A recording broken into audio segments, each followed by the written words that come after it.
দেশি মুরগির বাচ্চাদের এমন একটা রোগ আছে যে রোগের জন্য প্রায় 90% মতো দেশি মুরগি পালনকারীরা লসের সম্মুখীন হয়ে থাকে। তাদের মুরগির বাচ্চাগুলো মারা গিয়ে থাকে। অনেক সময় দেখা যায় মুরগির বাচ্চাদের মলদ্বারে মল লেগে থাকে, ঝিমিয়ে ঝিমিয়ে মারা যায়। কেন হয় এই সমস্যাটা, কিংবা এই সমস্যাটা আমার খামারে হলে আমি কোন ঔষধগুলোর মাধ্যমে আমার মুরগির বাচ্চাগুলোকে সুস্থ করার চেষ্টা করি, বিস্তারিত থাকছে আজকের ছোট্ট ভিডিওতে। আসসালামু আলাইকুম প্রিয় দর্শক এবং শ্রোতা, আশা করছি আপনারা সকলে ভালো আছেন, সুস্থ আছেন। দেখতে পাচ্ছেন আজকে আমার ফুলটুসিগুলোকে ছেড়ে দিয়েছি।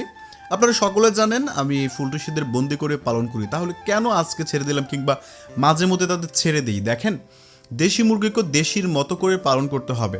তো দেশি মুরগিকে সবসময় যদি বন্দি করে রাখা হয় তাহলে হয় কি, তারা ব্রয়লার মুরগির মতো হয়ে যায়, হাঁটতে পারে না, দৌড়তে পারে না। যার ফলে কোনো সময় যদি তারা ঘর থেকে ছুটে বের হয়ে যায় তখন বিড়াল কিংবা কুকুর তাদেরকে খেয়ে ফেলে। সেজন্য মাঝে মধ্যে যদি ছেড়ে অভ্যাস করা হয় তাহলে দেখবেন যে তারা একটু চঞ্চল হবে। আপনারা সকলে সম্ভবত অবগত আছেন, দেশি মুরগির বেবিদের যখন 15 দিন কিংবা 20 দিন এরকম টাইমটা যখন হয় তখন দেখবেন বাচ্চাদের মলদ্বারে মল লেগে থাকে এবং তারা ঝিমিয়ে ঝিমিয়ে মারা যায়। তো আমার পার্সোনাল এক্সপিরিয়েন্স বলে এই রোগটা হচ্ছে তাপমাত্রার কারণে হয়ে থাকে এবং সঠিক খাবার এবং পানি না খাওয়ার ফলে হয়ে থাকে। সেজন্য চেষ্টা করবেন সঠিক তাপমাত্রায় বাচ্চাদের পালন করার জন্য। যদি মুরগির সাথে পালন করেন তাহলে চেষ্টা করবেন একসাথে বন্দি করে রাখার জন্য। আচ্ছা, এই সমস্যাটা হলে আমার খামারে আমি কোন চিকিৎসাগুলো গ্রহণ করে থাকি সেটা একটু বলি।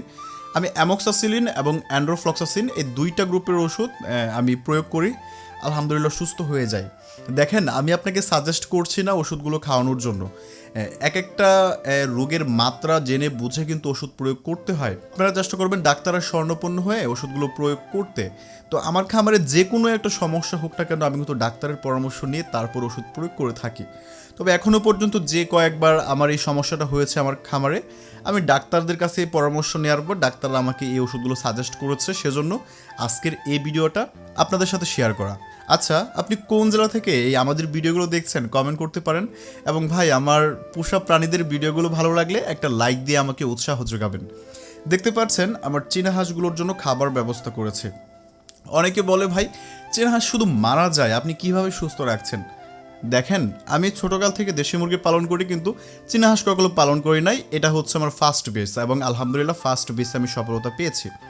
আমাকে একজন অভিজ্ঞ খামারি বলেছিল, ভাই চীনা হাঁস কিন্তু পানিতে থাকতে বেশি পছন্দ করে না, তবে সব সময় তারা পানি দিয়ে গোসল করতে পছন্দ করে। সেজন্য নির্দিষ্ট একটা জায়গায় একটা পাত্রে সব সময় পানি রাখবেন, তাহলে হবে কি তারা এই পানি ঠুটে নিয়ে তারপর শরীর ভিজাবে, গোসল করবে।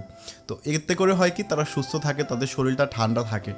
আমি সেই বিষয়টা ফলো করার চেষ্টা করেছি, আলহামদুলিল্লাহ আমি সফল হয়েছি। তবে এই পানিটা রাখতে হবে 2 মাসের পর থেকে, তাহলে ইনশাল্লাহ উপকার পাওয়া যায়।